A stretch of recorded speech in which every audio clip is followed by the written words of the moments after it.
اللہ سے کٹ جانے کا خوف ہی انسان کو ولی بناتا ہے، اور ولی بندہ بہت سی قربانیوں کے بعد بنتا ہے۔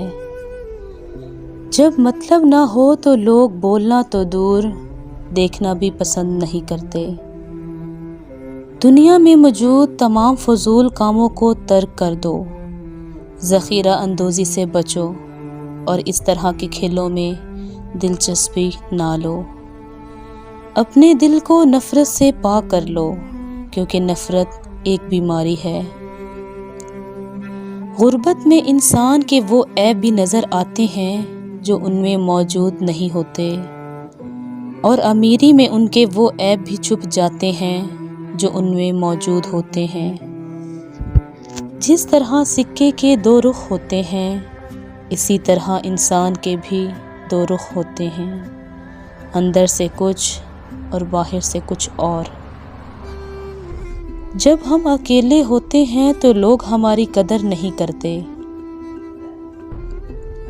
لوگ ہماری تب قدر کرتے ہیں جب وہ اکیلے ہوتے ہیں۔ اگر آپ جاننا چاہتے ہیں کہ بہترین ہمسفر کون ہے تو یاد رکھیں، وہ ناراضگی کے باوجود بھی آپ کا خیال رکھے گا اور آپ کی فکر کرنا نہیں چھوڑے گا۔ دعا یہ مانگنی چاہیے کہ کرم اتنا نہ ہو کہ ہم اس کی یاد سے غافل ہو جائیں، اور ستم اتنا نہ ہو کہ ہم اس کی رحمت سے مایوس ہو جائیں۔ اگر آپ کسی کی توہین کر رہے ہیں تو حقیقت میں آپ اپنی عزت کھو رہے ہیں۔ زبان جسم کا ایک ایسا پوشیدہ حصہ ہے جس میں انسان کی ہر چیز نظر آتی ہے۔ اگر یہ طے ہے کہ جو کسی کو دیا ہے وہ لوٹ کر آئے گا، تو کیوں نہ صرف دعائیں دی جائیں۔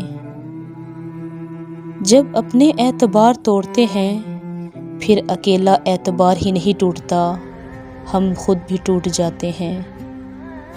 حقیقی تعلق وہ ہوتا ہے جو وقت، حالات، ضرورت اور مزاج بدلنے کے باوجود بھی قائم رہے۔ صورتیں کتنی بھی حسین ہوں، سیرتوں کی محتاج ہوتی ہیں۔ 5 لوگوں کو نیند نہیں آتی، ایک وہ جو کسی کے قتل کا ارادہ کرتا ہو، دوسرا جس کے پاس مال و دولت ہے اور اسے کسی پر بھروسہ نہ ہو، وہ جس نے لوگوں سے بہت سی جھوٹی باتیں کہی ہوں اور لوگوں پر جھوٹے الزام لگائے ہوں، وہ جس کی ذمہ داری زیادہ ہو لیکن اس کے پاس دینے کے لیے کچھ نہ ہو، وہ جو کسی کے عشق میں مبتلا ہو اور جدائی سے ڈرتا ہو۔